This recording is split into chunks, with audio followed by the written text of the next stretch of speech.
Pernah dengar ya istilah self healing? Self artinya apa? Sendiri. Healing, pengobatan. Berarti kalau digabung self healing, pengobatan diri sendiri ya. Jadi para ahli bersepakat mendefinisikan self healing adalah penyembuhan sendiri tanpa dibantu orang lain ya. Kenapa begitu? Karena ya kita ini perlu punya cara membantu diri sendiri dikala kita sedang bersedih, dikala kita sedang khawatir, cemas, takut, marah, kesel, jengkel ya. Bahkan disuruh juga bisa mengobati diri sendiri pada sakit fisik, dikala demam, pilek, batuk kan gitu ya, diare. Apa? Kita ini diminta, apalagi ya para bunda ini, para ibu-ibu diminta untuk apa? Sepertiga seperti dokter, sepertiga seperti psikolog, sepertiga mujahid. Kalau nanti sudah ngobatin sendiri nggak mempan, hubungi dokter betulan. Itu juga self healing ini adalah ilmu dari psikologi ya. Mungkin teman-teman di sini ada teman-teman psikolog yang hadir ya, ada teman-teman dokter yang hadir, teman sejawat dokter ada. Oh masya Allah, alhamdulillah dok. Ya, dan tentunya semuanya para mujahadah ya, baik di keluarga maupun di umat, di masyarakat ya. Nah, kemudian ya, kalau definisi detailnya, self healing itu proses untuk menyembuhkan diri dari luka batin yang mengganggu emosi ya. Semua orang pasti ada luka batin ya, apalagi yang sudah berkeluarga. Ibu lebih sering luka batinnya karena anak apa karena suami, Bu? Ya Allah, kenceng banget. Itu curhatan ya. Iya, sama Bu Isa juga begitu. Kenapa? Karena kadang kita waktu pertama kali menikah usia muda, belum lagi banyak taklimnya, belum lagi banyak belajar, belum lagi ngajinya juga baru seberapa sih gitu kan. Tapi ya nggak apa-apa, terus saja belajar. Ada salah, ada khilaf, langsung kita mohon ampun pada Allah, kemudian minta maaf pada orang yang kita terjadi konflik. Karena nggak mungkin kita berumah tangga sampai kita kayaknya punya ilmu yang mumpuni. Oh, bisa umur 70 tahun nih kan. Kalau kita mau merasa saya belum lengkap ilmunya, belum lama taklimnya, wah itu bisa sangat-sangat usia lanjut baru kita menikah ya. Tidak apa-apa menikah saja di usia muda dengan tekad untuk terus belajar ya. Saya sering juga ditanya kalau para ya adik-adik misalnya mau menikah, dia cuma tanya sama Bu Isa, apa tipsnya? Pokoknya sudah bertekad berniat menikah ini lillahi ta'ala, berikutnya terus taklim ya. Karena kita kalau udah nikah nggak belajar, pernah rasa seminggu nggak taklim teman-teman? Kayak apa rasanya? Tahu sih suami jembatan surgaku, tapi ya leher kita gitu-gitu ya. Makanya seperti itu ya.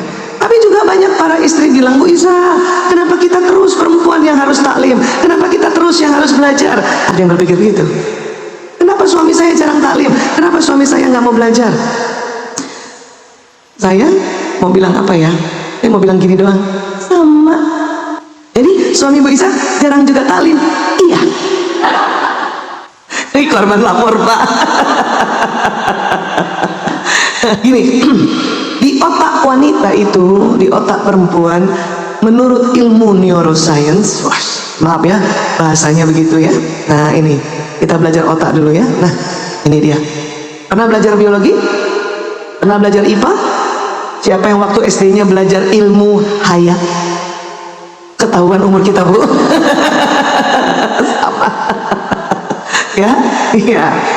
Jadi kalau kita belajar otak, rupanya Allah ciptakan otak itu dua jenis, otak besar, otak kecil, kemudian terbelah kanan dan kiri. Ya. Ada program di otak bagian kiri perempuan, yaitu program tarbiyah, pendidikan. Ya, dan memang perempuan ini harus belajar ya. Dan otak perempuan juga ada program berkumpul, makanya dengan mudah kita berkumpul untuk belajar kan? Ini kita berkumpul, bahkan waktu kesini pun kita ngajak yang lain kan, yuk yuk yuk yuk yuk yuk, yuk. Berkumpul bukan itu? Berkumpul. Ya. Ada laki-laki, kalau ada laki-laki yang rajin taklim, bermajelis taklim, itu keren banget. Kalau bapak-bapak, misalnya suami, di antara suami ibu-ibu, suaminya belum rajin taklim, ya, itu biasa, lazim. Mau ngomongnya gitu ya, lazim, biasa, biasa aja. Termasuk ayat itu tuh biasa, ya biasa. Nah, kenapa? Karena di otak laki-laki, bagian kanannya ada program yang namanya bersaing. Apa bu? Bersaing.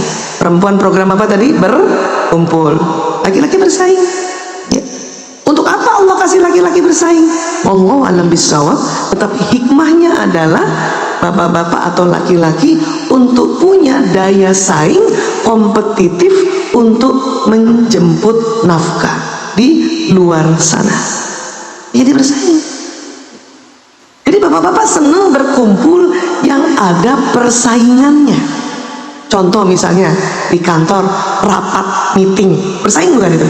Bersaing. Bersaing apa coba? Ide, bersaing usulan. Bapak satu bilang, saudara-saudara, 2024 kita bikin program ini. Kata bapak sebelahnya, nggak bisa, ya harusnya begini. Bapak satunya bilang, sorry ya. Nah gitu. Kan itu bersaing kan? Bersaing. Dan bapak-bapak kuat bersaing. Bahaya tak? Enggak, mah. Oh ngomong bersaing kok. Memang bersaing, ya. Kita tuh senang berkumpul, nggak bersaing. Makanya kita selalu ingin berkumpul seperti ini. Ngapain? Mengumpulkan informasi. Baik informasi dari narasumber, juga informasi lainnya. Ibu, jilbabnya bagus banget, beli di mana? Informasi bukan? Seandainya tadi makan kue ya, ada kue itu, ya Allah enak banget kue susnya, beli di mana aja? Informasi bukan? Oh, termasuk sampai tahu bukan? Itu kan mengumpulkan informasi bukan? Ah itulah kita perempuan. Iya, oh senang berkumpul lah. Ya kalau laki-laki bersaing. Ya. Sampai cerita-cerita uniknya adalah, coba deh, kita kemana-mana senang sama-sama berkumpul. Selain memang kita diperintahkan untuk keluar rumah ada temannya, ada muhrimnya gitu. Ya. Sampai-sampai juga siapa yang pernah kalau lagi ke suatu tempat, katakan ke mall, maaf, mau ke toilet aja pasti ngajak teman kita. Pipis yuk. Iya nggak sih? Makanya kalau kita ke toilet perempuan lebih dari satu, ya Allah perempuan banget. Nggak ada bapak-bapak ngajak temennya untuk ke toilet. Coba ya, Bu Isa aja pernah ya, lagi rapat gitu, rapat ibu-ibu Dharma Wanita, saya ikut di situ ya. Ya, ibu pimpinan aja gitu, mau ke toilet aja ngajak ajudannya, ke toilet yuk, baik Bu, siap. Tapi nggak ada bapak-bapak rapat, Pak, pipis yuk gitu. Nggak ada. Kalau ada kayak gitu, wah gawat. Pasti bapak sebelahnya bilang, iya. Ya, iya, itu tandanya laki-laki bersaing, ke toilet aja bersaing, ngapain ditemenin? Iya kan? Iya. Dan uniknya kita perempuan sampai toilet kan ngantri ya, itu bisa juga mendapatkan informasi. Iya nggak sih? Untung sekarang kalau model ngantri kepanjang ya. Kalau zaman dulu kan model ngantrinya depan-depan pintu toilet kan. Kalau ada 4 pintu toilet di depan gitu.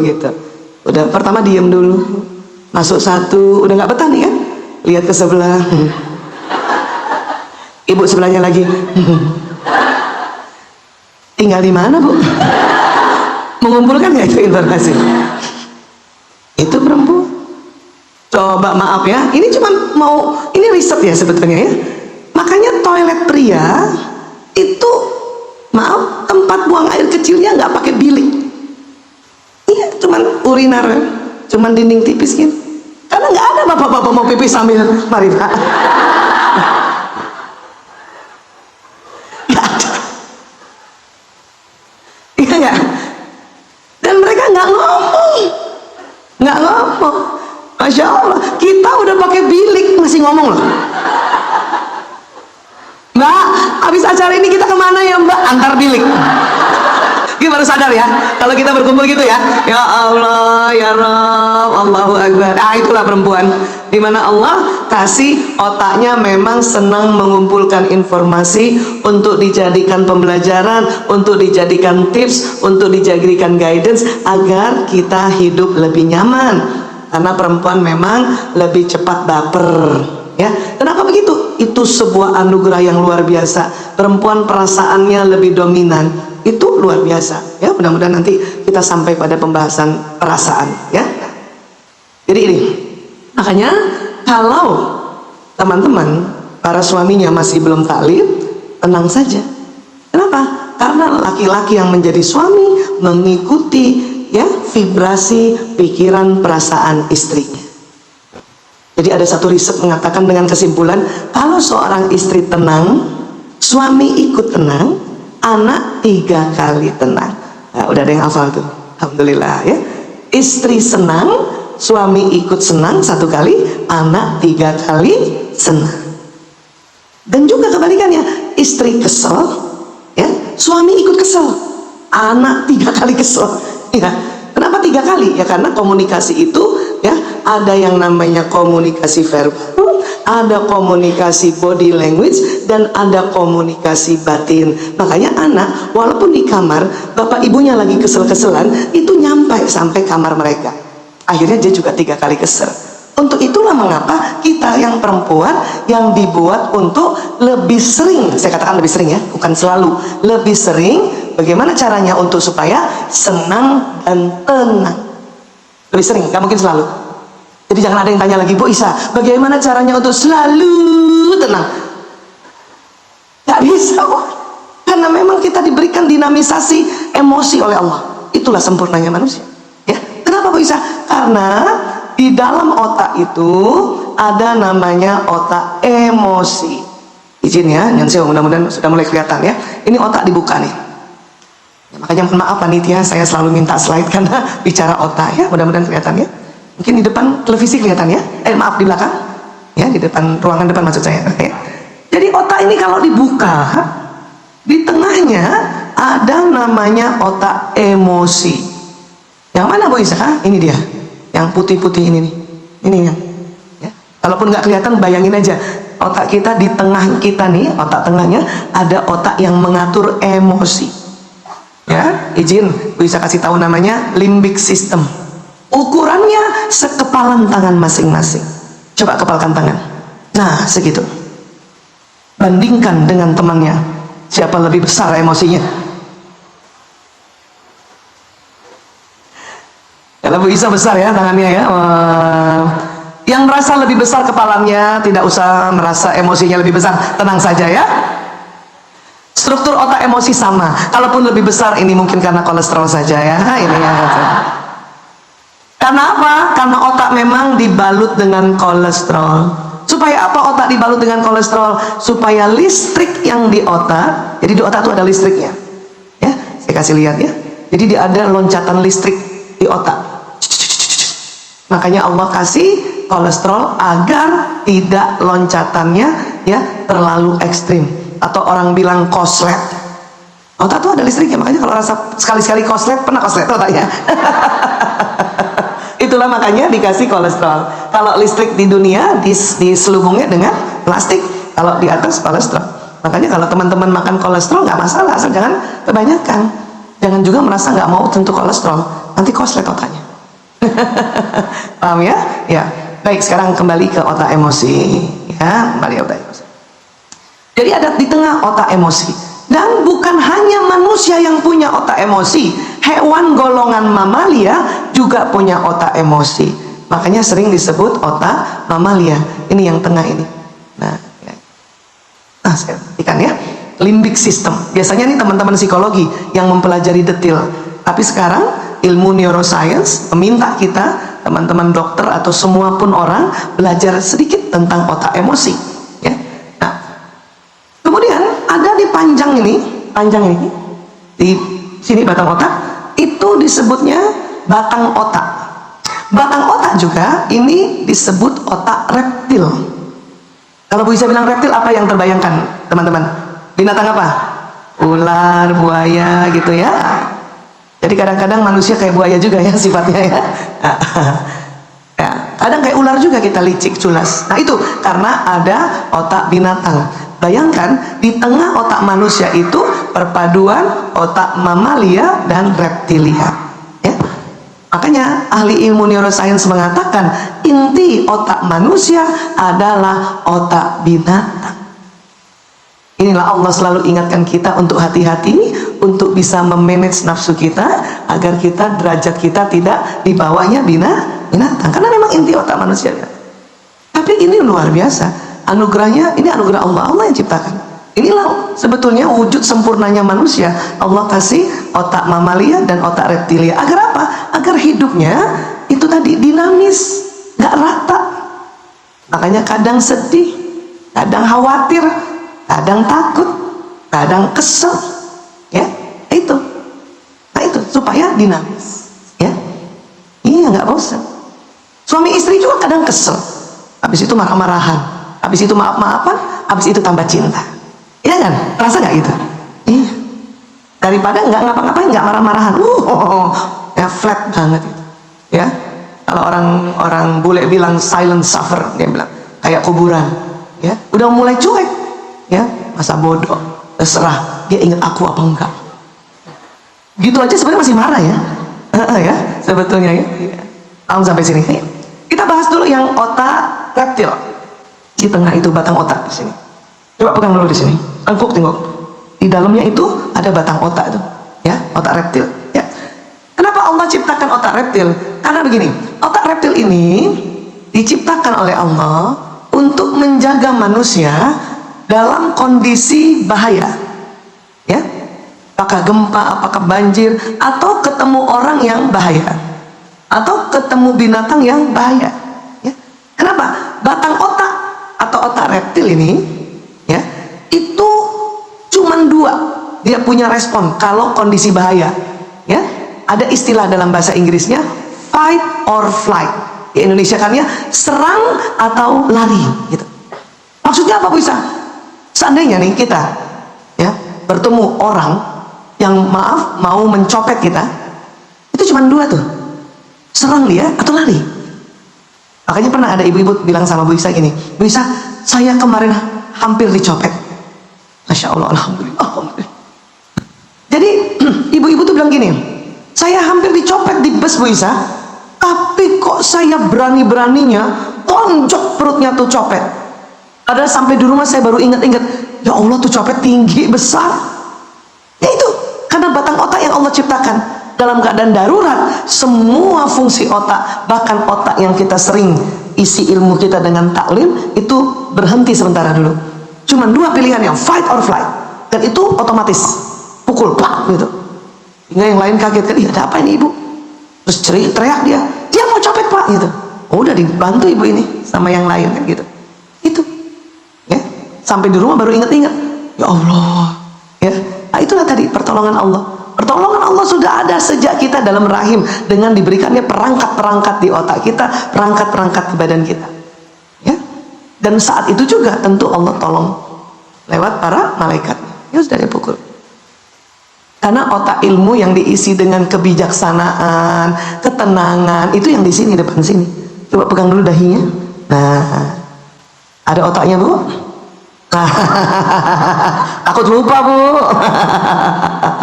Nih, jadi yang di belakang dahi itu otak ilmu, atau otak yang diisi nasihat, diisi ya guidance, petunjuk-petunjuk yang di depan sini. Tapi di belakangnya otak emosi, ke bawahnya batang otak reptil, ya. Jadi kalau kita mau dicopet, itu nggak usah memikirkan kebijaksanaan. Refleks aja, fight or flight. Nggak usah ibu berpikir kesian dia, barangkali dia di PHK, nggak usah. Ya pam aja langsung, ya.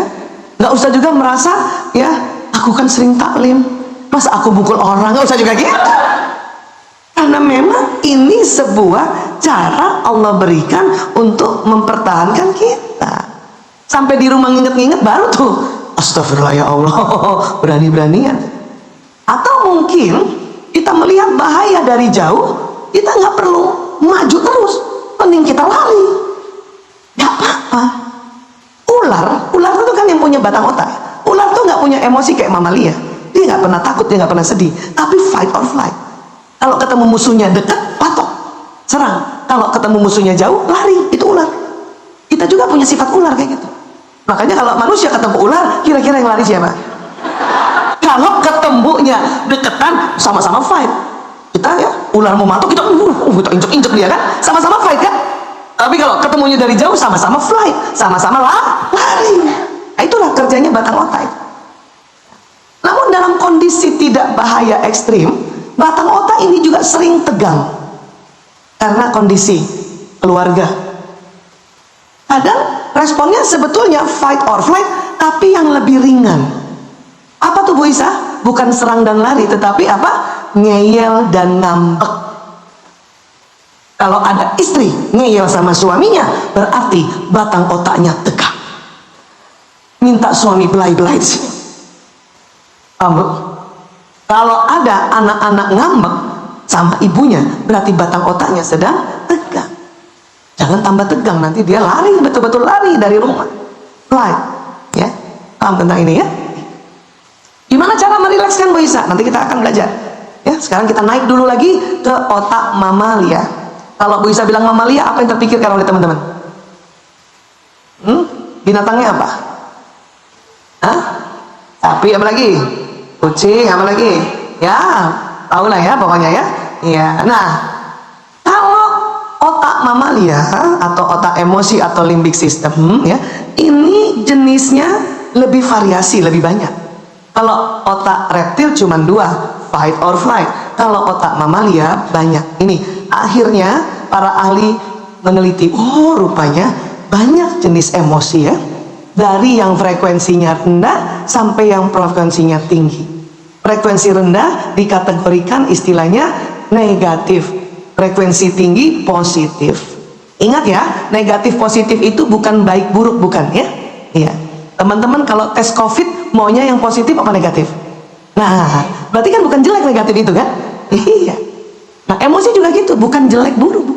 Negatif itu berarti frekuensi rendah levelnya, positif frekuensi tinggi levelnya. Dan ini semua ada di otak manusia. Mamalia ada juga emosinya, tapi tidak sedetil manusia. Mamalia jenisnya hanya ada sedih, takut, marah, senang, gitu.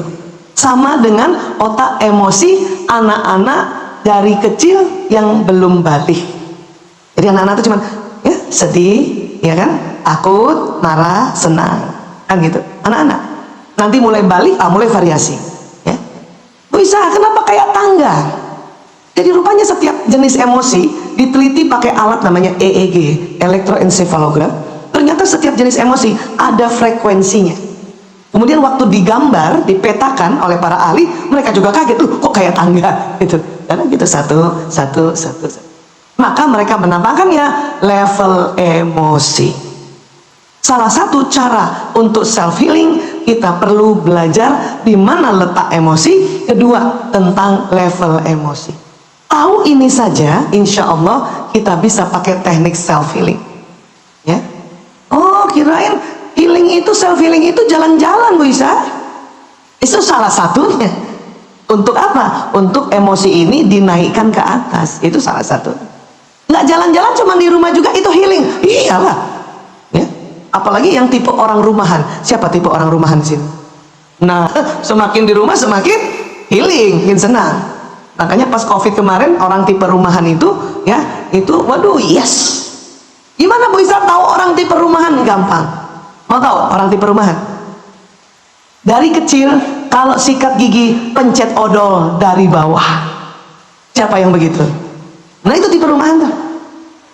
Bukan diajarin oleh orang tua loh. Bukan diajarin, betul-betul dari bawah.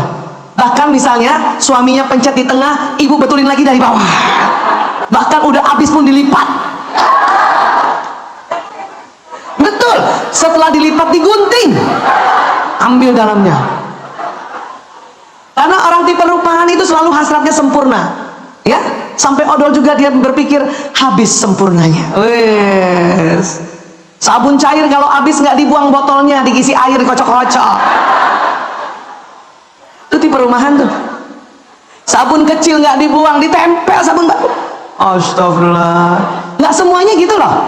Nggak semuanya gitu. Kecuali dipaksa ibunya karena ibunya tipe rumahan. Atau ada istri bukan tipe rumahan, suaminya yang tipe rumahan. Makanya gara-gara suaminya pencet odol dari bawah. Itu pun cuma bertahan 3 hari.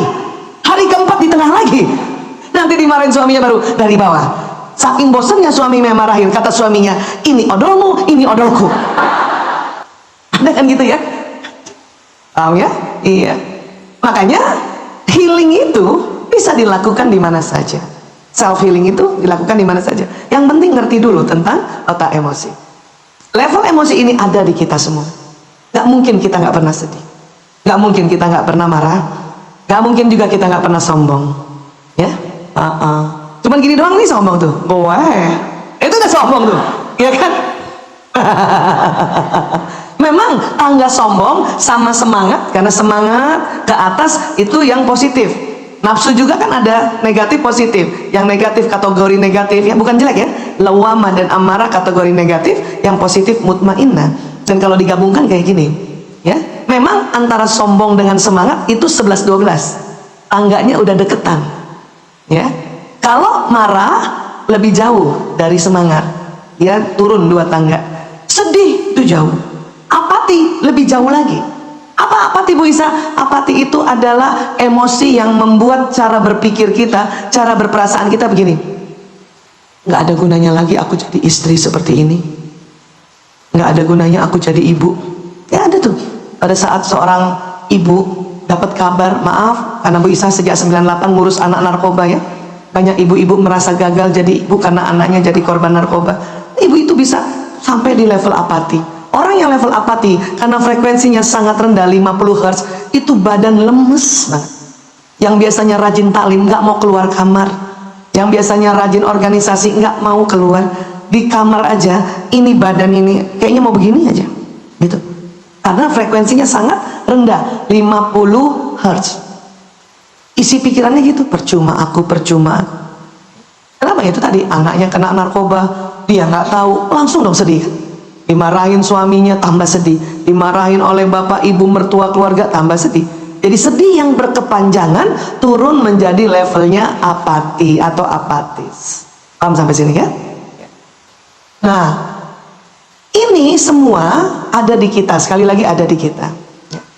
Yang Allah mau adalah apabila level emosi kita sedang turun ke bawah, segera cepat-cepat naikkan ke atas. Itu yang Allah mau. Paham sampai sini? Caranya apa ke atas? Itu banyak cara. Ada yang nangis, ada yang curhat, tapi hati-hati juga curhat. Cari orang yang amanah.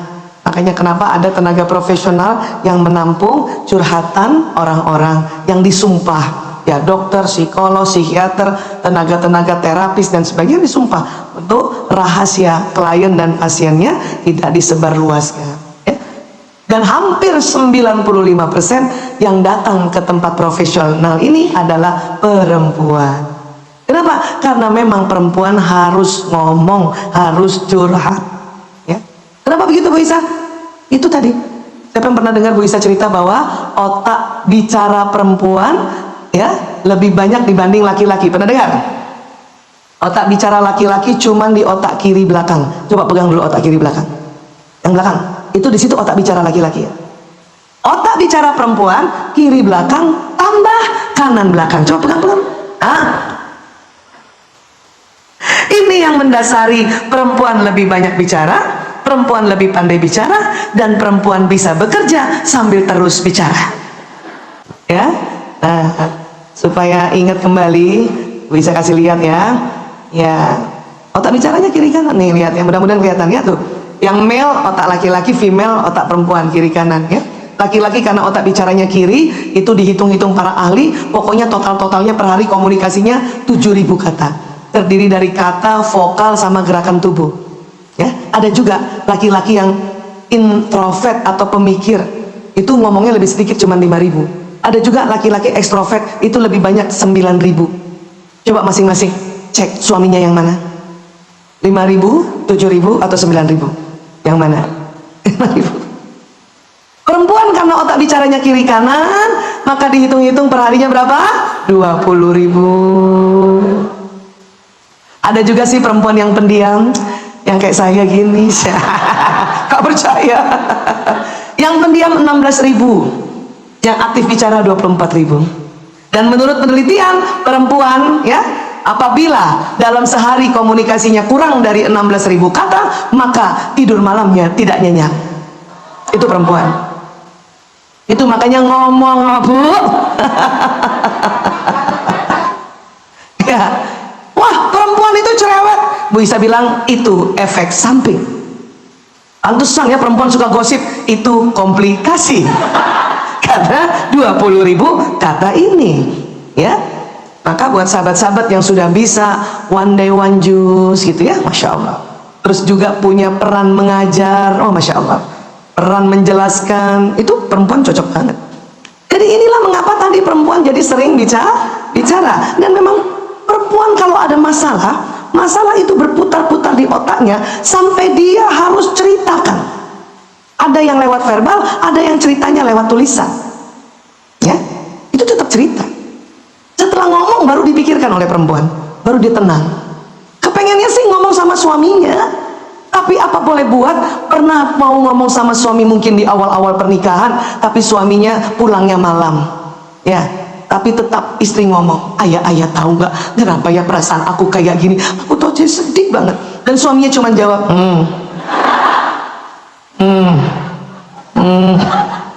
Ada yang begitu. Sama.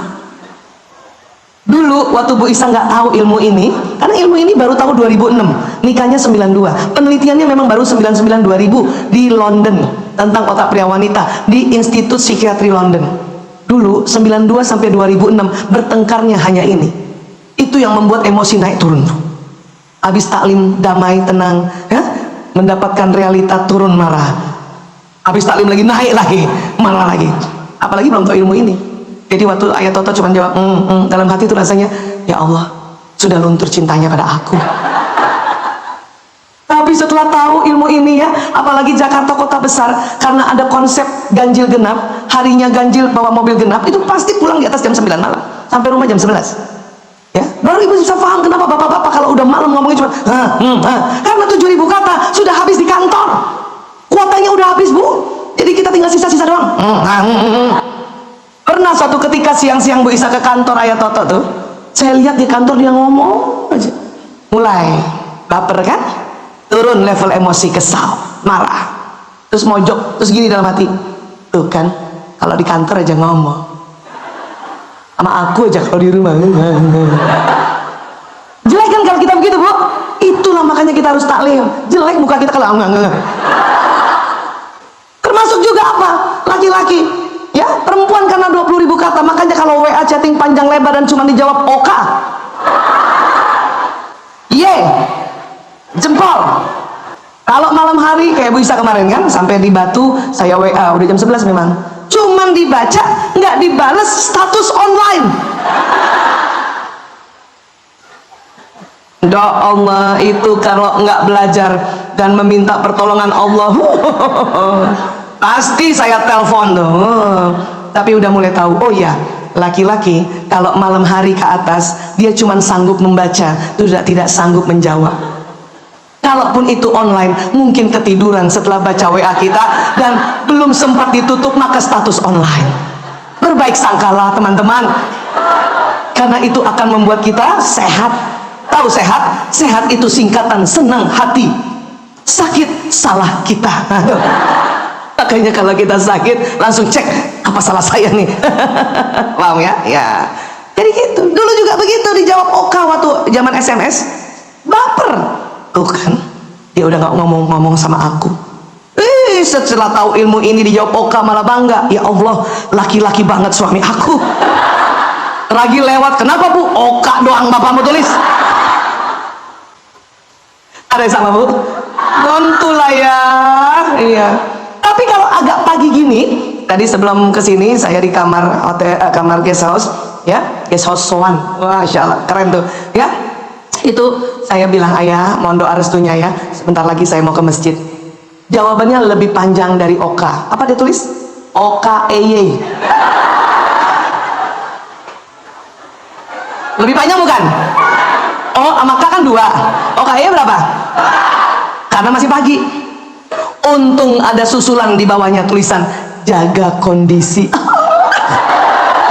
Bayangkan bapak-bapak ya, coba bapak-bapak, mungkin ini hibrid ya, ada di YouTube barangkali. Pak, gampang sekali para istri itu WA panjang dikit aja kasih tulis jaga kondisi ya, jaga kesehatan. Ya Allah, itu langsung energizer baterainya naik. Padahal cuman gitu doang, ya nggak sih? Ya, jangan juga merasa ya, mengatakan iya aku kan laki-laki, otakku sedikit, ngomongku sedikit. Iya, tapi kalau bapak paksain dikit aja, cuman berapa huruf tambahin, menyenangkan istrinya. Allahu Akbar ya, asik kan? Iya. Kalau kita emang stoknya banyak, makanya semua ditulis. Ketawa aja ditulis, hehe titik, hehe titik, hehe. WK, WK, WK. Ya Bu? Laki-laki jarang tulis hehe titik, hehe. Laki-laki nulis kalau mau ketawa HE 3 begitu. Itu udah panjang, maksudnya hehehe gitu ya. Sekarang enak ada emoticon ya. Dulu kan kalau yang emoticon satu-satu ya, perempuan tuh nggak cukup begini, satu tuh nggak cukup, 5.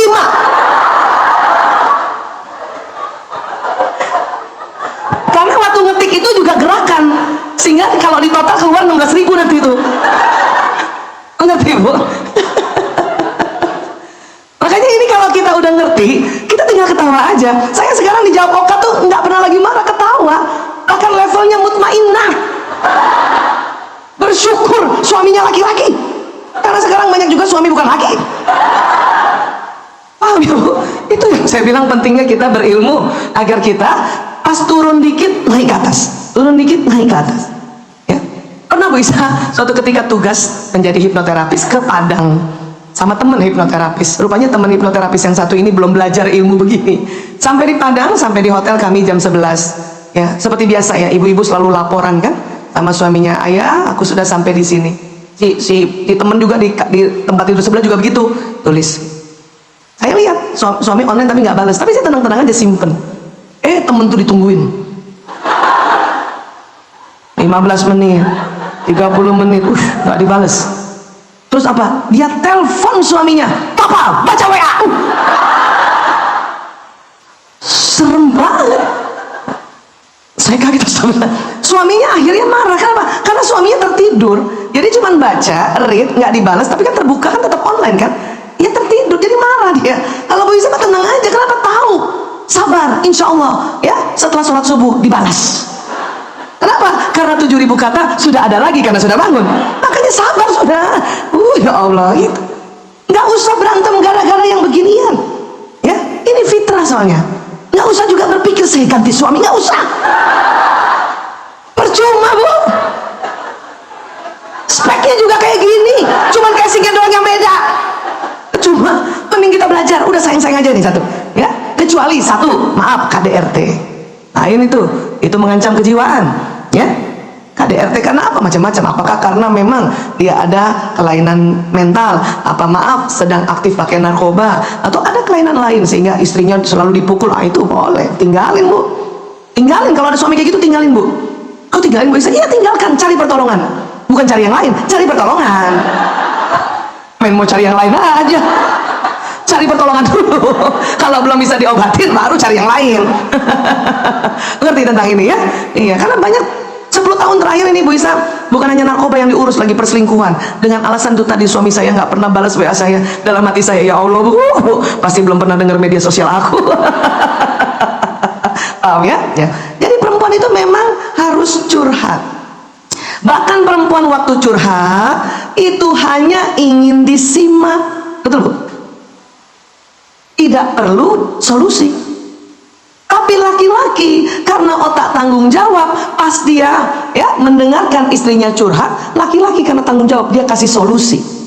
Gara-gara inilah debat lagi, debat kusir lagi. Masya Allah. Pernah teman-teman curhat sama suami, ayah aku sakit kepala. Pernah? Apa kata suami?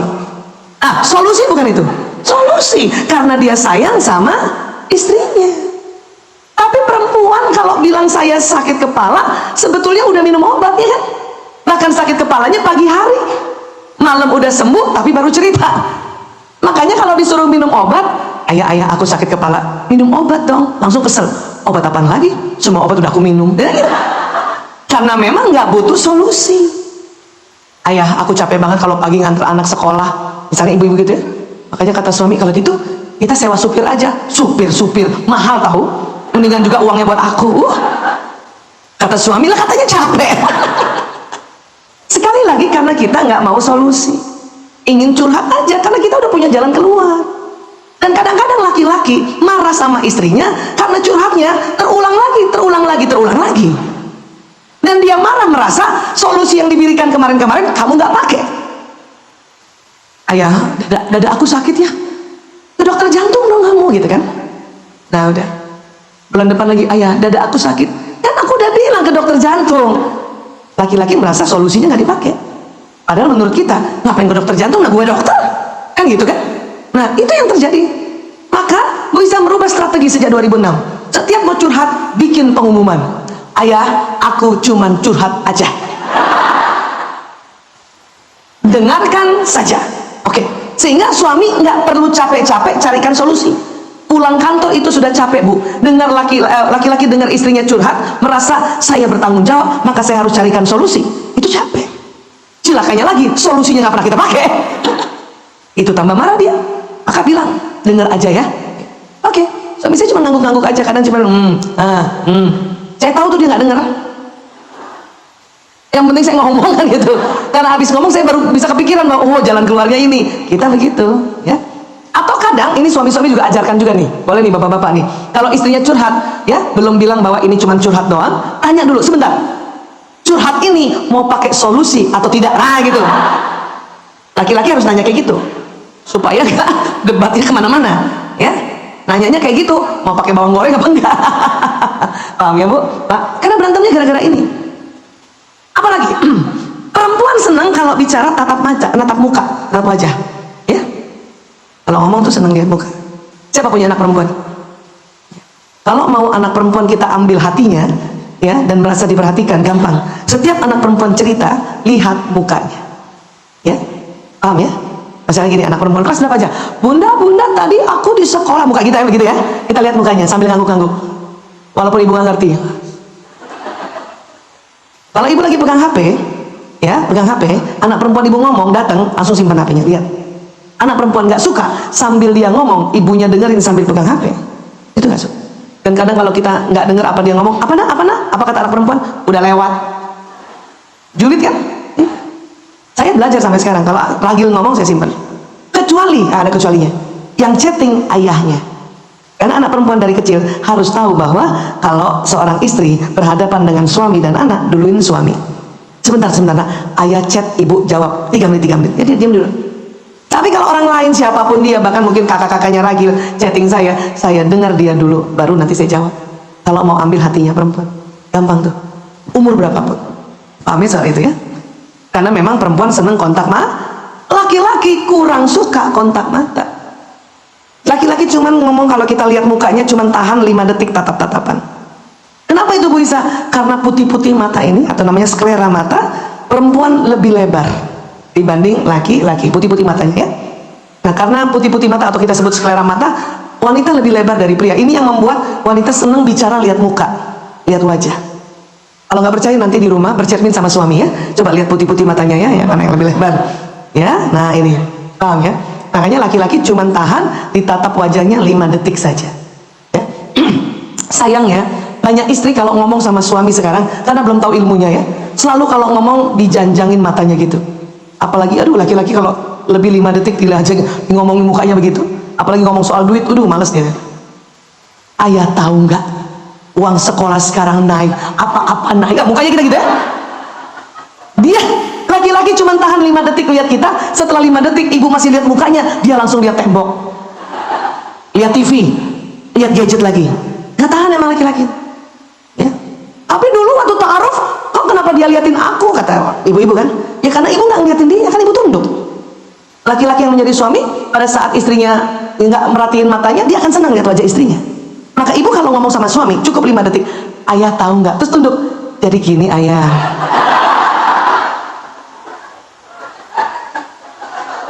Betul. Betul. Jadi gini ayah, kalau misalnya kita ada nasi atau mau ajak makan sambil sendok nasi itu pasti suami akan senang lihat wajah istrinya dengan leluasa. Ya, jadi gitu. Atau pura-pura lihat ke atas gitu. Gini loh ayah. Betul. Ya, tapi ibu kalau mau pakai cara gini harus dalam kondisi cantik, Bu.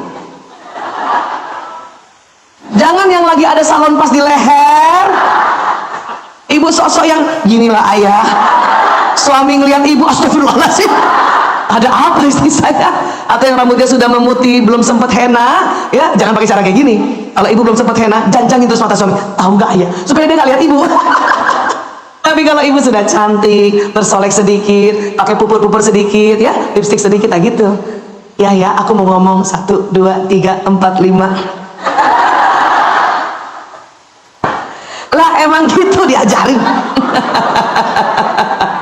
Kenapa Bu Isa ngomong gini? Karena Bu Isa juga pernah di fase yang keliru strateginya, caranya keliru karena nggak ngerti. Padahal udah dokter loh dulu, udah dokter, ya. Ya kalau ngomong selalu mau gitu. Dia ngomong gitu kan? Nah nggak gitu. Juga sama anak laki-laki. Ngomong sama anak laki-laki Bu Isa tuh salah. Makanya kasihan tuh. Selalu anak pertama tuh kasihan ya, karena ibunya belum banyak belajar ya. Makanya saya suka kasihan sama Mas Lanang. Dulu gitu, Lanang, misalnya saya berdiri ya, mau nasihatin Lanang gitu. Lanang, ya Bu, pas lihat saya gitu. Ingat ya, cuma bisa 5 detik. Ya, pas dia lihat saya 5 detik, saya liatin dia terus. Setelah 5 detik, mukanya dia begini. Siapa punya anak laki gitu? Terus ibunya marah kan? Yang sopan kalau ngomong, lihat muka ibu, lihat muka ibu. Gitu kan? Terus Lanang lihat muka ibu. Ya, pas saya lagi lihat lagi lebih 5 detik nih. Yang sopan nak, lihat muka ibu. Akhirnya setengah jam cuma lihat muka ibu, lihat muka ibu. Kapan nasihatnya? Jadi kalau sama anak laki nggak perlu masak, lihat muka ibu, lihat muka ibu, lihat muka. Udah ibu ngomong aja dan tidak lihat wajahnya. Ya, bisa makanya kalau lagi nasihatin anak atau mau ngomong mana sambil lipat apa gitu, lipat baju yang mau disetrika. Jadi gini, nak, dia pasti lihat saya. Atau saya misalnya ambil kertas, karena anaknya banyak kan, masing-masing anak punya peraturan, jadi tulis. Jadi nanti Mas Lanang, saya nulis gini, itu dia lihat saya itu. Ya. Dan saya tahu dia lihat saya. Gitu kalau sama anak laki-laki, nggak usah. Memang komunikasi efektif itu lihat wajah, tapi itu berlaku untuk perempuan, bukan untuk laki-laki. Laki-laki cuma kuat 5 detik, karena selera mata yang lebih sempit. Dan kalau bicara sama laki-laki, tolong kasih jeda waktu antara alinea 1 dengan alinea 2, paragraf 1 dengan paragraf 2. Karena laki-laki sering tersesat kalau perempuan bicara, karena kalau kita ngomong suka loncat. Contoh konkretnya gini, bisa suka ngomong sama Ayah Toto pagi-pagi. Ayah, pagi ini aku seminar dulu, habis itu aku ke rumah sakit ada pasien ya, habis itu aku ke laundry. Ayah, tadi sore ada temanmu telepon. Apa kata suami saya? Apa? Tukang laundry telepon saya. Ngerti maksud saya? Kan itu tadi beda-beda kan? Lagi cerita yang pagi, terus saya tiba-tiba cerita tadi sore. Laki-laki itu tersesat.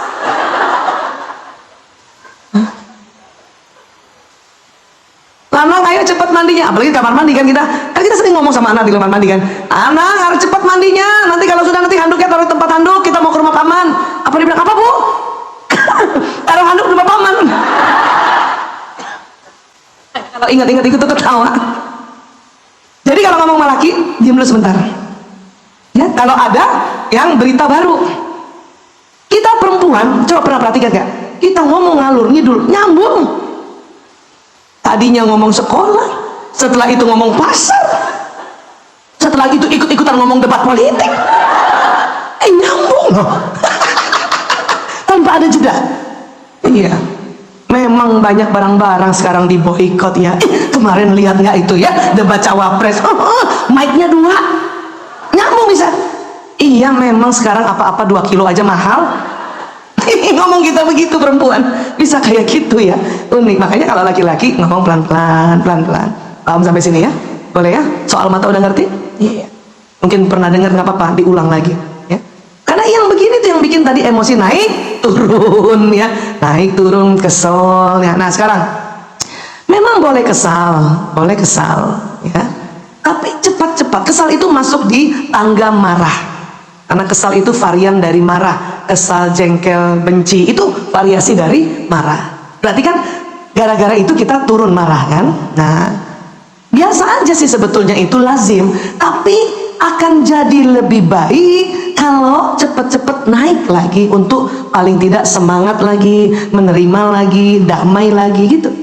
Karena kita lebih beruntung kalau berada di zona yang disebut mutmainnah ini. Ya. Gimana caranya Bu Isa? Oh gampang. Ya. Cara paling umum itu adalah, maaf, tarik nafas panjang.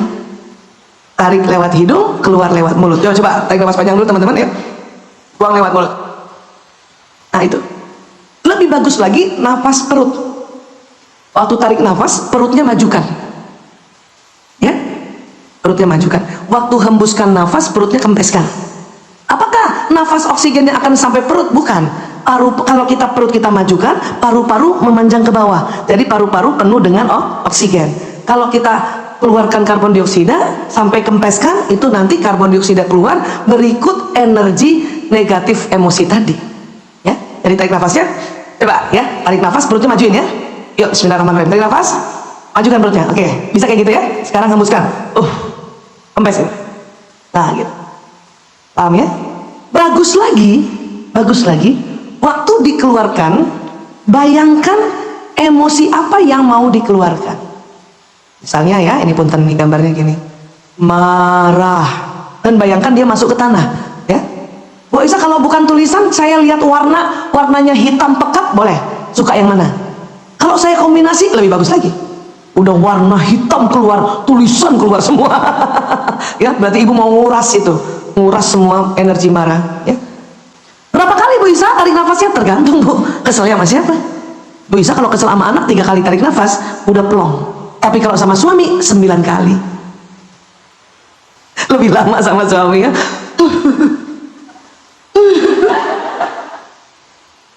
Keluarnya tuh. Paham ya tentang ini ya? Bisa kenapa harus dibayangkan? Karena otak kita tuh terbagi 2, kiri dan kanan. Ya. Otak kiri mengatur tubuh yang kanan. Coba gerakkan tangan kanan. Ini yang ngatur otak kiri. Ya. Kaki kanan bisa nggak gerak-gerakan walaupun duduk? Itu yang ngatur kiri. Yang mulai dahi kanan sampai ujung kaki kanan yang ngatur otak kiri. Ya, lewat saraf ini. Kita lihat, nah lewat saraf. Ya. Tubuh yang kiri yang atur otak kanan. Coba gerakan tangan kiri. Nah, itu yang atur kanan. Mata kiri bisa dikedipkan nggak? Apaan tuh? Nah, itu juga kanan yang atur. Jadi memang saraf manusia keluar dari tulang belakang tuh miring. Yang kanan ke kiri, yang kiri ke kanan. Makanya jangan heran dari dulu ada celah-celahan. Dasar sarafnya miring, otaknya miring. Pernah digituin? Selama ini kalau kita diginiin marah kan? Apa? Boleh gak mulai sekarang kalau diginiin orang bilang betul, karena emang miring Bu. Nah, sekarang kalau kita bicara, ya Allah saya niat melepaskan capekku ya Allah, keselku ya Allah, itu kerja otak kiri. Pesannya baru jalan di tubuh yang kanan lewat saraf kanan. Ya, jadi saraf ini kerjanya kayak kabel listrik. Jadi ya saraf bilang lepaskan marah, lepaskan, baru yang kanan. Kiri belum. Ya, selama ini mungkin kita sudah seperti itu, tapi baru ngomong doang. Ya, makanya baru sebelah. Kiri belum. Kiri yang atur kanan. Salah satu kerja otak kanan adalah membayangkan. Kalau bahasa otak namanya visualisasi. Kanan. Itulah makanya waktu buang, bayangkan. Apa aja terserah ibu bayangkannya. Ya, karena nanti pada saat membayangkan itu, ya pesan bahwa ingin melepaskan emosi itu jalan di, ya tubuh yang kiri. Paham tentang ini? Inilah yang disebut khusyuk. Makanya ada hadis Rasulullah yang tentang definisi ihsan. Beribadahlah engkau seolah-olah engkau melihat Tuhanmu. Seolah-olah itu kerja otak kanan. Maka kita pada saat kita ibadah pun kita diminta juga selain melafazkan kalimat-kalimat doa dalam sholat ya, dalam ibadah yang lain, itu dibayangkan. Dan yang paling gampang membayangkan adalah tahu artinya supaya khusyuk gitu. Begitu juga, ngapain aja juga gitu. Ibu berdoa, berdoa Rabbana atina fid dunya hasanah. Pada saat ibu ngomong gitu, baru kiri yang bekerja, pesannya baru jalan di tubuh yang kanan. Otak kanan harus membayangkan. Kita minta pada Allah untuk memberikan kebahagiaan kita di dunia. Bayangin ibu sama keluarga semua bahagia. Kasih waktu itu, doa itu ada pembayangan, ada visualisasi. Itu lebih power nanti, lebih dahsyat dan lebih cepat terkabulnya. Ya, nanti mekanismenya nanti saya jelaskan lagi. Tapi ini dulu, saraf ini dulu. Wa fil akhirati hasanah.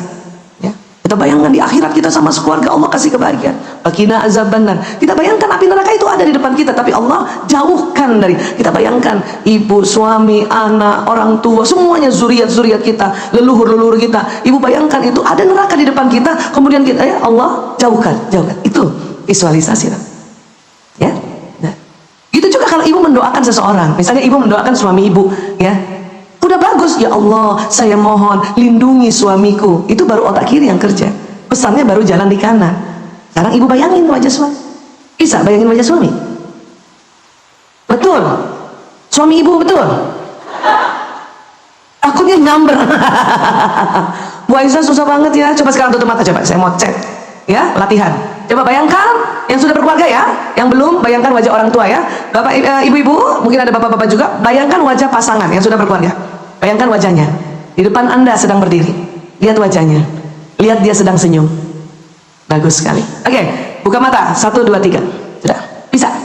Alhamdulillah. Siapa yang bisa detil lihat muka suami sampai kerutan-kerutannya itu? Oh, itu karena watak introvert, watak pemikir bisa detil.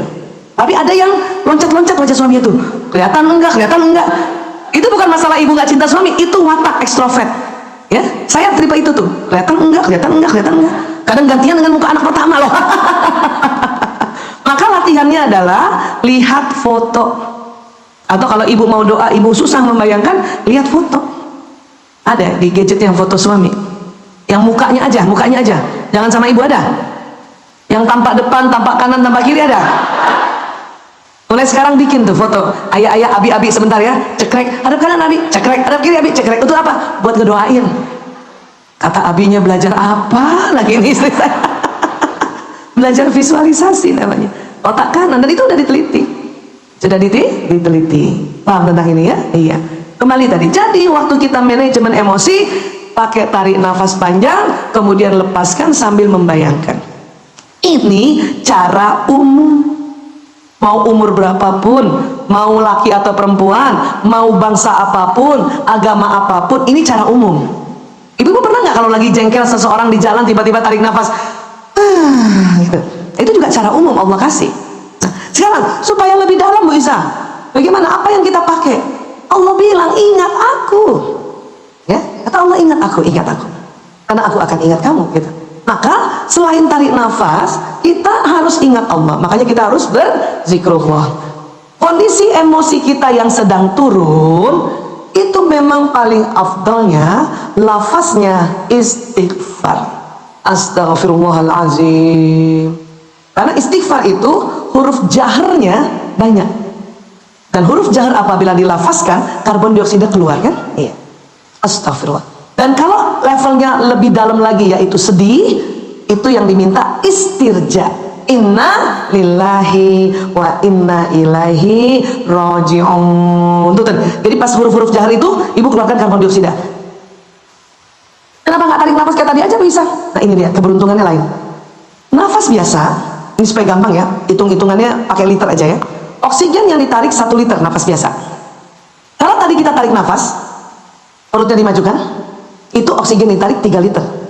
Tapi kalau kita habis istighfar nih keluar dulu dia bukan narik dulu. Astagfirullahalazim. Itu yang ditarik 5 liter.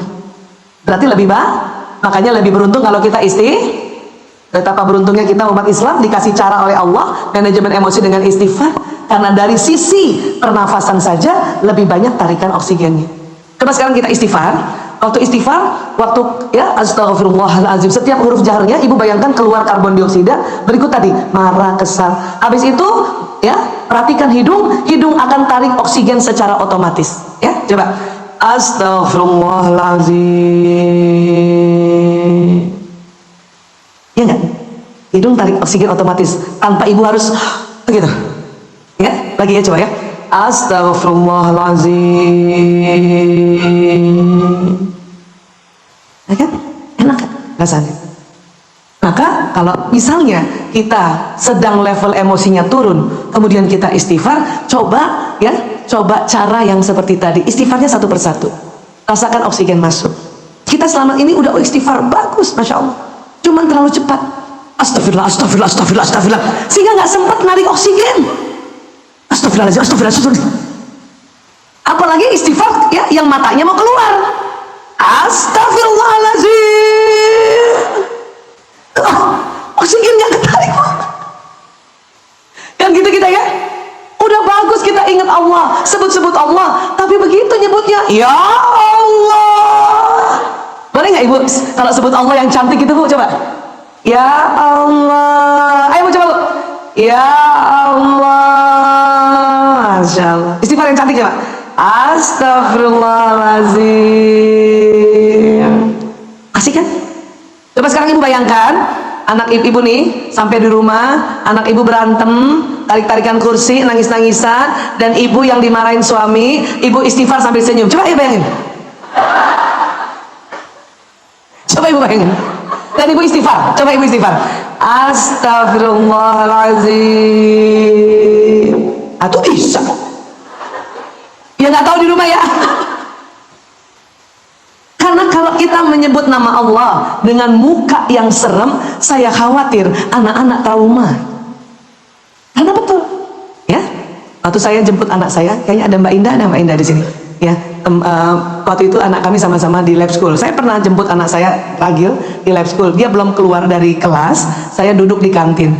Ya, waktu itu di SMA. Ada dua temennya di depan, lagi cerita. Ada dua anak perempuan A dan B. Anak perempuan A cerita, anak B kaget. Astagfirullahaladzim. Terus kata yang A, lu jangan istighfar. Kenapa? Kan istighfar bagus. Gua kalau dengar istighfar ingat muka emak gue. Itu karena dia trauma bu. Makanya ibu kalau istighfar jangan ngakak. Ya, takut kan nanti kita anak-anak nggak mau ingat dengar ya menyebut Allah gara-gara kita kalau ya Allah gitu. Ya. Nah, dampak istighfar yang tenang tadi, yang tumak nina tadi dan khusyuk tadi itu adalah tarikan oksigen.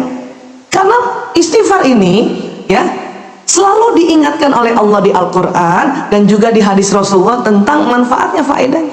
Satu kita ambil ya dari hadis Rasulullah SAW ya, apa kata beliau ya, siapa saja, oh ini nggak kelihatan ya, saya bacakan ya, saya bacakan. Kalau yang di TV kelihatan nggak? Ya, kata Nabi, siapa saja rutin membaca istighfar, maka Allah akan memberikan solusi atas setiap kesulitannya. Tuh, solusi atas setiap kesulitan ya. Kemudian penyelesaian bagi setiap permasalahannya. Itu dua ya, penyelesaian bagi setiap permasalahan, dan dia akan memberinya rezeki dari jalan yang tak terduga. Coba bayangkan, ibu perbanyak istighfar, 3 fadilah ini, 3 manfaat ini ibu dapatkan. Apalagi coba yang dicari? Istighfar aja, astagfirullahaladzim. Rasakan dulu supaya oksigen masuk dalam paru-paru, kemudian oksigen nanti ada pertukaran karbon dioksida dari paru-paru, kemudian dibawa ke jantung, jantung memompa darah, dia naik ke otak, ke limbik sistem otak emosi, bawa oksigen yang banyak. Makanya kita nanti tanpa terasa level emosi kita naik ke atas. Tapi begitu caranya ya bu, astagfirullahaladzim. Termasuk ibu buka dompet, duitnya cuma tinggal 2.000 rupiah. Astagfirullahaladzim. Tenang. Astagfirullahaladzim. Ibu, dikala kita sedang nggak punya uang, pantang untuk ibu mikir saya pinjem uang siapa. Jangan dulu, istighfar dulu. Nanti setelah istighfar berkali-kali, ya muncul muka seseorang. Ah, ini dia nih. Ini dia nih petunjuk nih. Muncul mukanya Mbak Suci. Wah, ini dia. Beda tuh. Lagi nggak punya uang langsung mikir, ah, minta sama Mbak Suci. Belum tentu rezeki kita turun di Mbak Suci. Mbak Suci juga lagi pasti ada duit, ya. Tapi kalau istighfar dulu, astagfirullah, lihat dompet, astagfirullahaladzim, astagfirullahaladzim. Kemudian kita doa, ya Allah, ini ada cuma 2.000 rupiah, ya Allah, datangkan teman-temannya, ya Allah. Saya sedang butuh sesuatu, ya Allah. Udah ibu tenang aja. Kadang tiba-tiba ibu ditelepon karena ibu pintar masak, ditelepon, Bu, saya ada dadakan nih, mau pesen kue sus boleh nggak? Ya Allah, itu rezeki bukan? Iya. Atau ibu misalnya agak besar dan ibu panik, kadang-kadang panik selalu mikirnya pinjem. Istighfar dulu, Bu. Ya Allah, kepada siapakah engkau turunkan rezekiku? Wasilahnya kepada siapa? Makhluknya ya Allah, orangnya ya Allah. Baru setelah istighfar berkali-kali, kemudian muncul wajah, barangkali ini ya Allah. Kalau iya ya Allah, mudahkan. Baru kita datang, Mbak Suci, saya ada begini. Oh iya, insya Allah ada. Bukan? Makanya istighfar dulu. Jangan mikir dulu. Atau langsung pinjol. Oh, cilaka itu. Paham tentang ini ya? Kenapa? Karena Allah tadi memberikan apa? Penyelesaian setiap ya ada masalah, jalan keluar terhadap ya kalau kita ada kesulitan, ada solusi dan juga memberikan rezeki dari jalan yang tak terduga. Banyak orang meremehkan istighfar. Masa manajemen emosi pakai istighfar doang, Bu Aisyah? Oh iya, daripada susah-susah gampang nggak istighfar? Gampang.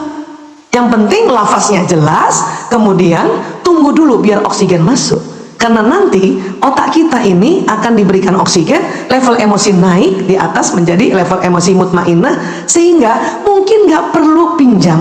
Tiba-tiba dapat ide untuk, oh ya, ini banyak barang-barang nggak berguna, lebih baik kita jual saja. Kan sekarang banyak orang thrifting jual gitu kan, supaya rumah juga bersih. Itu nanti tunggu, makanya istighfar dulu. Dan bagus lagi, ikuti perintah Rasulullah apa? Rubah posisi. Maka sekarang kalau ada orang bilang, Bu Aisyah, gimana caranya tenang? Gampang. 1, berubah posisi. 2, atur nafas. Termasuk istighfar di situ. Maksudnya apa, Bu Aisyah? Kata Nabi, kalau kita lagi marah berdiri, kesel berdiri, jengkel berdiri, duduk. Bagus di kursi atau di bawah? Lebih bagus lagi di bawah. Paham ya? Kenapa diambil ya perumpamaan itu? Karena Rasulullah kan duduknya di bawah. Dan kalau bicara tentang ilmu energi, tadi pada saat kita buang harus ke tanah, dengan kita duduk lebih dekat tanah lebih cepat kan? Lebih cepat. Tapi jangan juga pas lagi di mall nggak ada kursi, ibu langsung duduk di bawah. Lu jengkel sama suami, langsung di bawah. Ibu cari apa kek yang bisa, jangan juga langsung di bawah. Memang di bawah lebih afdal. Nah pas duduk inilah ibu, astagfirullahaladzim, astagfirullahaladzim. Atau kalau memang berat banget, ibu kombinasi dengan tarik nafas panjang. Kata ahli energi, tarik nafas buangnya lebih bagus ke kiri. Ayo tarik nafas panjang, buang ke kiri. Maaf yang duduk sebelah kiri ya. Gitu. Paham ya Bu? Makanya saya sering tuh kalau lagi kesel sama Ayah Toto, pas Ayah Toto duduk di sebelah kiri, saya pindah. Mau ngapain? Tarik nafas. Kenapa diambil begini? Diambil dari hadis Rasulullah. Pada saat kita bermimpi buruk, pas bangun meludah ke kiri. Makanya juga buang nafas ke kiri. Makanya coba cek tidur. Siapa yang suaminya tidur sebelah kiri? Hati-hati Bu. Karena perempuan paling sering mimpi buruk. Pas ibu bangun, suami ibu di kiri. Nah, kalau begitu posisinya, ibu begini dulu ya Bu. Paham ya? Makanya Bu Isa ini sering cerita ya begini. Kalau lagi jalan sama suami berdua, siapa yang sering diajak jalan sama suami berdua? Naik motor kah, naik mobil ada? Seneng nggak? Seneng Bu. Tapi 1 jam berikutnya kesel. Kenapa? Perbedaan laki perempuan yang bikin kita kesel. Naik turun level emosi. Untung kita duduk sebelah kiri dan setir di Asia kanan. Eropa kan kiri. Makanya 1 jam, 2 jam, 3 jam jalan sama suami, maaf, itu jendela mobil berembun. Gara-gara dikit-dikit.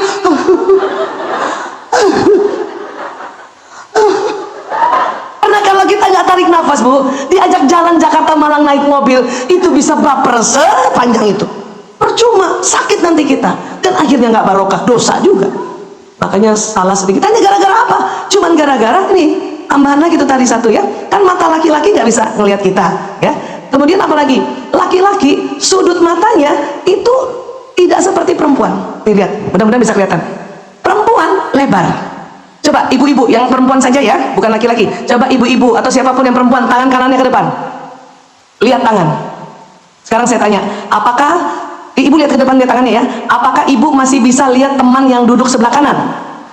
Masih bisa lihat teman yang duduk sebelah kiri? Laki-laki nggak bisa seperti itu. Tuh, saya. Kata Ustadz, masa?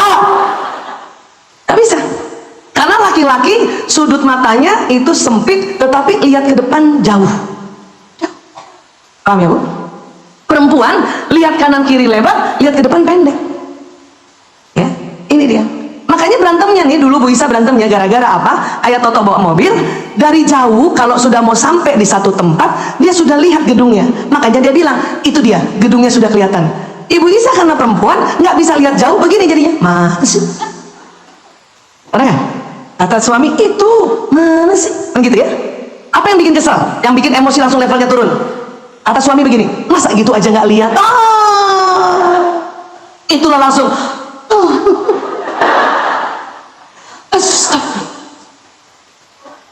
Makanya itu lihat kaca berembun. Paham ya Bu? Supaya kita tidak kesal berkelanjutan gara-gara itu. Dan sekarang saya kalau dibilang masa gitu aja nggak lihat, saya langsung bilang punya jawaban. Aku kan perempuan banget, matanya pendek. Itu makanya laki-laki dengan mata lurus seperti itu, ini yang disebut mata berburu, mata hunter. Karena memang laki-laki diminta untuk berburu nafkah di luar rumah, makanya matanya panjang gitu. Memang sekarang berburu nafkahnya bukan berburu di hutan, tapi berburu dari mana? Dari gedung ke gedung, dari office ke office, naik kendaraan. Ya, ini memang laki-laki yang paling cocok berburu di hutan. Coba bayangin Ibu, dengan mata yang panjang, laki-laki bisa lihat kijang pas di depannya, dan nggak banyak ngomong, tinggal ambil senjata dapat. Coba kalau perempuan yang ke hutan, udah nggak ngelihat, ngomong terus, mana kijangnya ya, mana lari atau kijang, ya kan? Udah ngomong dari kijang, lari dari kijang. Maka perempuan disebut mata penjaga sarang, penjaga sarang atau nest keeper. Kita tunggu di rumah, mata kita yang tidak terlalu panjang bisa melihat seluruh sudut-sudut rumah, sudut-sudut sarang, sehingga kalau ada binatang buas zaman dulu masuk ke sarang, perempuan yang jaga sarang itu bisa hush hush gitu. Ibu pernah nggak lagi masak, matanya dimasakkan, ya, punten, ada tikus lewat, ibu lihat sambil masak ngedubel dalam hati, ya Allah tuh tikus, karena mata kita lebar. Lagi nyusuin, mata di anak, ada orang datang, ibu tahu tuh kan, siapa tuh? Lewat matanya, karena memang kita penjaga sarang. Kalau penjaga sarang nggak perlu panjang, tapi lebar. Itu pembagian tugas dari Allah. Paham ya Bu? Nah ini juga yang sering nanti bertengkar. Apa? Pada saat anak-anak suami ya sedang bawa mobil. Sekarang gini, pernah nggak suami bawa mobil, ini macet depan kita ya, tiba-tiba dia ngebut. Kenapa? Karena dia tahu depan sana nggak macet, makanya dia ngebut. Dan laki-laki pada saat dia pegang kemudi, testosteron naik. Itu ahlinya laki-laki dengan otak kanan yang dominan, otak benda. Kita sering kaget kan Bu? Dan kita bilang apa? Awas, awas, awas, awas, awas, awas. Lihat kanan kiri, awas, awas. Kenapa? Karena mata kita lebar, kita takut nyamber kanan, terus otomatis mulut awas, awas, awas, awas. Bapak-bapak kalau ibu bilang awas, awas, awas, kagok, marah. Jangankan bapak-bapak, anak siapa punya anak laki yang sudah bisa nyetir? Ya, ibu di bawah nih, kemudian mau nyetir, ibu bilang awas, awas, ngamuk dia tuh. Saya sering begitu. Apa kata anak saya? Udah ibu tidur aja, nanti sampai saya bangunin. Paham ya? Kenapa? Karena mata kita lihat kanan kiri. Makanya kita kasih tahu suami, awas, awas, awas, lihat kanan kiri. Apa kata suami? Ngapain lihat kanan kiri, orang ngebutnya di depan. Mulai saat itu, saya daripada bertengkar terus, bayangkan kalau Jakarta Malang naik mobil bertengkar aja gitu aja, rugi Bu. Mending saya pasrahkan pada ahlinya. Ibu tutup mata kalau lagi begitu, dan mulut ditutup. Tepit Bu. Karena kalau mulut ibu nggak ibu ganggu, pasti awas, awas, loncat tuh, awas, awas, awas, awas. Gimana Pak? Terganggu kan? Awas, awas. Betul katanya. Oh ya. Udah belum? Udah. Tahu ya? Itu hebatnya laki-laki. Tapi karena laki-laki nggak bisa lihat kanan kiri, siapa punya anak laki-laki? Ajari dia kalau nyebrang lihat kanan kiri Bu. Karena mereka main asal langsung begitu, nggak lihat lewat sudut mata. Maka kalau anak laki nyebrang suruh lihat betul-betul, lihatnya kanan, lihat kiri. Kalau perempuan mata kita begini masih bisa lihat ada mobil, ada orang gitu. Anak laki kalau ibu nggak ajarin lihat kanan kiri, main nyebrang aja. Bayangin mobil kanan kiri. Itulah laki-laki. Ya. Siapa yang sekarang ya kalau lagi diajak suaminya keluar makan, cuman berdua aja. Tolong ibu duduk depan suami. jangan di samping. Percuma ibu cantik, suami nggak lihat, malah dia lihat ibu yang meja depan karena ibu di samping.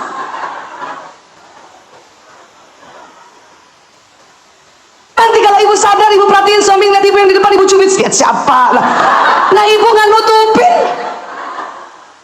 Tapi waktu awal-awal nikah, kalau kita duduk di samping, mau kok suami lihat? Iya, karena perutnya belum ganjel, makanya dia lihat begini istrinya. Tapi kalau udah 5 tahun mah udah gak kuat begini bu, makanya ibu di depan supaya pas suami angkat muka dia lihat muka ibu, dan ibu tutupi ibu yang di belakang.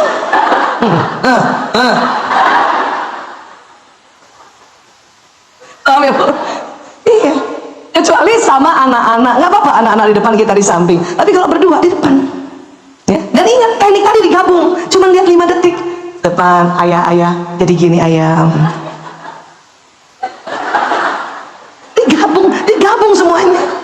Coba deh tambah mesra, ya Allah, Masya Allah. Makanya anak saya 5 tuh tambah mesra. Paham ya bu? Itu asiknya ya. Dan nanti nih, karena laki-laki emang matanya lurus, sering ada masalah di rumah. Kalau apa? Cari barang. Laki-laki cuma dapat yang di depannya, di samping kanan kiri nggak kelihatan bu, karena memang matanya lurus. Suami Bu Isa aja kalau buka kulkas begini, telur mana telur? Telur di mana bu? Di samping kulkas, cuma lihatnya ke depan. Anak laki Bu Isa juga tuh kakung biasanya, bu, susu mana susu? Susu di pintu, dia nggak lihat karena lihatnya ke depan. Kita yang di dapur teriak, ada nak di kulkas? Nggak ada bu. Ada nak? Nggak ada bu. Iya, datang kan kita kan ngebantuin kan. Saya aja pernah tuh masalah sama suami saya bercandain saya, ini loh ayah, terus dia bilang, loh kok ada? Emang ada di samping pintu. Makanya sekarang saya taruh telur nggak semua di samping pintu, separuh di depan, supaya pas dia buka dia udah lihat ada. Sering nggak gitu bu? Pagi-pagi anak laki heboh kan, cari gesper. Bu, gesper di mana? Dia nyarinya di depan, digantungnya di samping. Makanya ibunya sewot juga kan. Apa kata ibu-ibu? Ini makanya cari pakai mata, jangan pakai mulut. Nah, itu omongan ibu sedunia tuh. Dan ketahuilah ibu, laki-laki tersinggung kalau ibu bilang cari pakai mata, karena sesungguhnya sudah pakai mata, cuman dia nggak tahu kalau matanya panjang. Makanya banyak anak laki-laki berangkat sekolah dengan perasaan yang jengkel oleh ibunya. Kayak gara-gara, bunda, pulpen aku mana ini? Gunting mana? Kan di samping kan? Kan di samping kan? Ya dia nggak lihat kan? Boleh nggak bantuin aja tanpa harus pakai buku gitu? Boleh nggak? Supaya apa? Supaya jadinya ibadah. Ya? Iya. Kan kalau udah tahu ilmunya jadi enak. Ya? Bu, kunci mana? Kata suami. Kunci mana bu? Kunci mana? Ini loh ayah.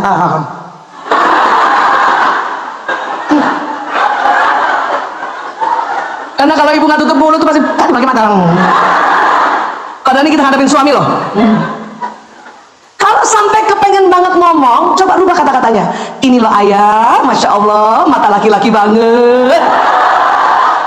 Itu jauh lebih baik daripada cari pakai mata. Karena kita susah juga kalau nggak ngomong, 16.000 kata mau keluar. Seperti itu ya. Jadi laki-laki juga seneng. Oh iya, aku laki-laki banget kan gitu. Paham ya? Nah ini, jadi kebayang nggak? Ilmu kita gabung semua ya. Kemudian Allah kasih lagi pada perempuan ini satu anugerah yang luar biasa. Apa? Otak tengahnya, ya ini otak nih, otak dibelah ya. Kalau dibuka gitu, ada di dalam itu namanya corpus callosum tuh otak. Dia yang menghubungkan otak kiri dan kanan. Ini corpus callosum yang putih melengkung. Ya itu serat saraf yang menghubungkan otak kanan dan kiri. Ternyata Allah ciptakan otak tengah atau corpus callosum perempuan lebih tebal 30% dibanding laki-laki. Inilah yang menyebabkan perempuan bisa mengerjakan, nah ini wanita mampu mengerjakan berbagai pekerjaan yang tidak saling berhubungan dalam satu waktu. Betul? Gendong anak kedua, masak, nyopin anak pertama, kakinya ngepel, pantatnya tutup lemari. Kita banget kan. bawa mobil, suapin anak, masih bisa jawab telepon, kadang pasang alis, kadang itu perempuan banget ya. Ya Allah kasih itu, makanya luar biasa tuh multitasking. Laki-laki memang lebih tipis ya, jadi laki-laki itu memang Allah minta kalau mengerjakan sesuatu fokus pada di depannya, dan setelah fokus di depannya, setelah 10 menit otak laki-laki semakin konsentrasi dan pendengarannya menurun. Itulah makanya laki-laki, ketika laki-laki baca koran, pegang buku, baca buku, nonton TV, pegang gadget, di atas 10 menit laki-laki sudah nggak mendengar apa yang dikatakan wanita padanya. Makanya kita panggil, Abi, nggak nengok karena sedang konsen, pendengarannya menurun. Perempuan, istri-istri kalau manggil suaminya 1 kali nggak nengok, panggilan berikutnya suaranya naik setengah oktav. Abi, belum lagi nengok, langsung 7 oktav. Abi, terus suami nengok kan, ada saya ya, kayak caleg. Kirain tadi itu gak lihat, masya Allah. Jadi kan nengok gitu kan, ya. Jadi laki-laki sering gitu tuh, suami-suami nengok, ada panggilan yang sudah 7 oktav. Dan banyak bapak-bapak tanya sama saya, Bu Aisyah, kenapa istri-istri kalau manggil melotot? Saya bilang, itu panggilan keempat, Pak. Yang istri bapak cantik panggilan pertama dan kedua, bapak nggak dengar. Makanya naik 7 oktav, baru bapak nengok, muka istri udah mau keluar matanya. Ya nggak, Bu? Termasuk manggil sama anak laki kan? Lanang. Ya gitu. Malah saya lebih seru lagi dulu. Pernah 4 anak saya, Lanang, Priok, Kakung, Jaler bersaudara lagi main PlayStation. Saya datang nih ceritanya dari seminar parenting. Ya. Assalamualaikum, Lanang, Priok, Kakung, Jaler, nggak ada yang nengok. Lanang, Priok, udah naik setengah oktav ya. Lanang, Priok, Kakung, Jaler, nggak nengok juga. Mulai Lanang, Priok, Kakung, Jaler. Gini Bu, 4-4-nya nengok ini. Pas lihat saya, dia lihat saudara-saudaranya. Ibu kenapa marah ya? Karena mereka nggak tahu itu panggilan ketiga. Itu anak laki. Maka karena itu banyak sekali anak laki kasihan tuh, sering dimarahin ibunya, kamu ini bunda panggil nggak jawab. Atau anak laki lagi main, mainannya kita rebut, gara-gara ini kamu nggak dengar bunda panggil. Anak laki Bu, kalau lagi main, ibu rebut mainannya, itu kesel banget, marah banget. Kenapa? Skor lagi tinggi-tingginya ibu tarik, sebentar lagi mau menang ibu tarik, itu marah anak laki loh Bu. Ya, makanya jangan ditarik, bahaya. Ada beberapa pasien saya kena narkoba gara-gara itu, karena dia main selalu ditarik mainannya, hanya gara-gara ibunya panggil nggak jawab. Arti akhirnya apa? Main di luar rumah, pada waktu yang salah ketemu orang yang salah. Kalau udah kena narkoba udah susah Bu. Udah biar aja, lebih baik main di rumah deh Bu. Dan kalaupun anak dipanggil nggak jawab, bukan karena itu mainan, dia lagi konsentrasi, pendengarannya menurun. Kalau gitu gimana? Mending ibu colek. Itu pun kalau dia colek, sebentar Bu, udah kasih waktu. Jangan kita bilang mulai gitu. Jangan digituin. Orang lagi mencapai prestasi, ya kan? Anak laki-laki kan memang otak bermain Bu. Dalam bermain itulah dia belajar. Makanya buat laki-laki, bermain adalah belajar. Itu laki-laki. Maka ibu kalau lihat anaknya lagi main, ibu ngomong, oh lagi belajar. Coba bisa nggak begitu? Supaya ibu nggak stres. Bu Isa kalau nggak pakai cara kayak gitu, nggak mungkin anak-anak jadi dokter loh. Pasti kandas. Ya, untung belajar itu. Kalau lagi main dia belajar. Kenapa? Otak laki-laki kanannya lebih dominan Bu. Ya, jadi kanannya otak laki-laki lebih dominan sambungan otaknya. Ya, mudah-mudahan ada di sini. Coba pegang otak kanan Bu. Otak kanan ini otak bermain, otak benda, otak visualisasi, otak teknologi. Ini laki-laki sambungan otaknya yang kanan lebih dominan. Ya, dia anak laki-laki itu kenapa dia suka main? Karena memang diciptakan Allah, dipersiapkan untuk nanti cari nafkah. Makanya harus kreatif. Maka buat ini lihat ya. Nih deh Bu. Nih. Itu anak perempuan. Sambungan otaknya dia seimbang kiri kanan. Tadi ingat tadi sambungan otak yang ada listrik. Ya. Laki-laki kanannya lebih dominan dari kirinya Bu. Kanan itu otak main, warna-warni, teknologi, kreativitas, benda, musik. Ya, itu kanan lebih dominan kan. Makanya anak laki-laki apalagi di bawah 5 tahun, ya, belum bisa ngomong. Kenapa? Otak bicara tuh kiri. Perempuan kirinya udah nyambung, kanannya nyambung. Makanya perempuan umur 3 tahun aja sudah bisa milih baju berwarna. Bunda, aku mau pakai baju pink aja. Sepatu aku pink. Itu anak perempuan. Anak laki masa apa udah mau sepatunya pink, bajunya hijau, coklat. Makin berwarna makin suka, karena otak kanannya otak berwarna. Ya. Anak perempuan udah bisa bicara. laki ngapain? Ngeng ngeng ngeng ngeng. Ini otak kanan, otak bermain, main musik dia ngeng ngeng ngeng. Ngomongnya cuman sedikit, din tuh ngomong. Siapa masih punya anak laki masih di bawah 6 tahun? Yang bicaranya masih belum lancar? Sabar, bukan speech delay, bukan. Yang penting ibu ya stimulasi saja terus. Belajar membaca anak laki dan perempuan itu beda, Bu. Anak perempuan duduk manis, ibu kasih misalnya, maaf misalnya gini ya, duduk manis, kemudian kasih kertas aja, ibu gambar sedikit bola, kasih warna-warni bola, tulis B-O-B-O ala, anak perempuan ngerti. Anak laki nggak ngerti. Lebih baik ibu beli bola, karena bola kan bentuk benda, itu untuk otak kanan, baru tulis tulisan bola, tempel di bola itu dia dapat ngerti. Saya dulu semua rumah ada tempelannya, meja, kursi, bahkan supaya anak-anak saya tahu ya tulisan ibu, saya tulis Ibu Isah, tempel di dada.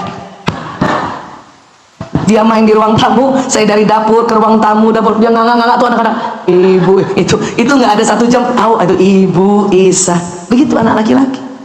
Makanya kalau mau sekolahkan anak laki-laki, tanya sama sekolahnya banyak mainannya nggak? Kalau nggak, laki-laki repot. Sering keluar nggak belajarnya kan gitu. Ingat nggak anak laki-laki kita kalau studi tour, sebelum subuh udah bangun ya, karena studi tour itu jalan-jalan tuh otak kanan, paham ya? Nah, kapan otak kiri anak laki-laki mulai berkembang? Ya, nanti mulai dia 7 tahun mulai. Makanya kalau ada peraturan SD harus masuk minimal 7 tahun, itu menyelamatkan anak laki-laki. Kalau perempuan 6 tahun dia bisa, orang otaknya udah kiri kanan udah seimbang. Anak laki-laki matematika soalnya di kiri, Bu. Nah, otaknya masih kecil gitu. Laki-laki belajar matematika lebih suka yang geometri, bukan aljabar. Anak laki-laki ribet tuh, 2 tambah 2 sama dengan 4 kali 1, ribet ya. Dia lebih senang yang ukur bangunan, makanya belajarnya pakai Lego, pakai robotik, pakai benda, pakai balok. Itu laki-laki. Paham sampai sini ya? Nyanyi juga laki-laki lebih senang iramanya, musiknya. Kalau perempuan antara syair itu di kiri, dengan musik dia udah bisa seimbang. Tik tik tik bunyi hujan di atas genteng, itu perempuan, syair sama iramanya. Laki-laki iramanya udah ngerti, syairnya kacau. Ni ni ni nu ni nu na ni na na neng ngomong na neno di otade ngomong bum mata temu. Anak laki tuh, Bu. Tapi musiknya udah oke, iramanya udah oke. Dia rebutan nyanyi, cuman rebutan mic-nya. Kenapa? Benda disangka mainan. Coba, Bu, bayangin kasihannya anak laki kalau kita nggak belajar ya. Makanya kenapa yang menyimpang tuh banyak anak laki, terzolimi oleh kita, Bu. Ini anak laki nih sama anak perempuan. Anak perempuan TK udah bisa duduk manis kan, terus gambar. Anak laki ngapain? Lari. Pas lari kesenggol anak perempuan. Terus anak perempuan ngapain? Karena banyak ngomong kan, ngadu. Bu guru, Ahmad nih Bu guru, senggol aku. Ahmad yang lagi lari-lari karena otak kanannya yang bawa lari-lari, dia kesal karena diadukan padahal dia tidak merasa bersalah. Dan karena otak kanan juga, Ahmad ngapain? Pukul anak perempuan ini. Bu guru, aku dipukul. Nah, perempuan kan?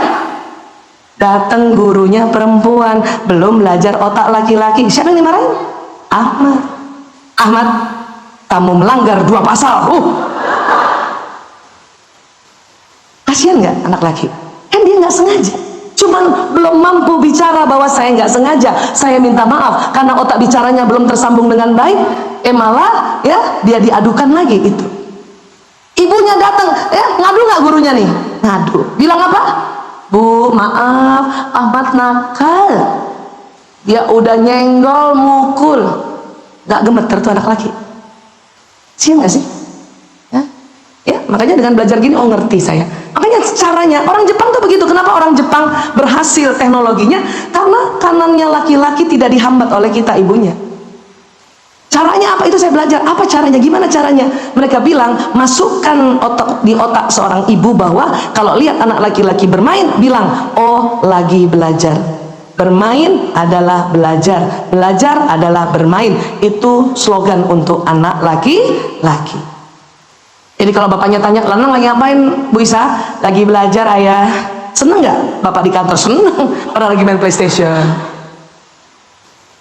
belajar, Bu? Iya. Dia belajar apa? Strategi perang. Dia belajar berinteraksi dengan teman-temannya, apalagi sekarang dengan online. Dia belajar bagaimana strategi perang untuk supaya bisa ya mengalahkan musuh. Kan itu penting buat laki-laki. Dia belajar bagaimana mengirit-ngirit uang untuk nanti membelanjakan uangnya itu untuk senjata. Itu belajar, Bu. Belajar. Ya, sampai sini bisa paham ya? Iya. Jangankan anak kita, laki-laki yang jadi suami pun masih suka main, bukan? Siapa yang suaminya juga suka main? Iya. Makanya bilang, ya Allah, laki banget. Kenapa? Karena saat ini sampai besar pun otak laki-laki memang Allah kasih, otak kanannya lebih dominan dibanding perempuan. Kapan otak kiri kanannya laki-laki seimbang? Umur 18 tahun ke atas. Waktu kapan itu? Mahasiswa. Siapa yang anaknya laki-laki masih TK dan SD, Bu? Sabar sampai mahasiswa ya. Paham ya? Iya. Oke, ya, itu supaya kita nggak marah sama anak ya.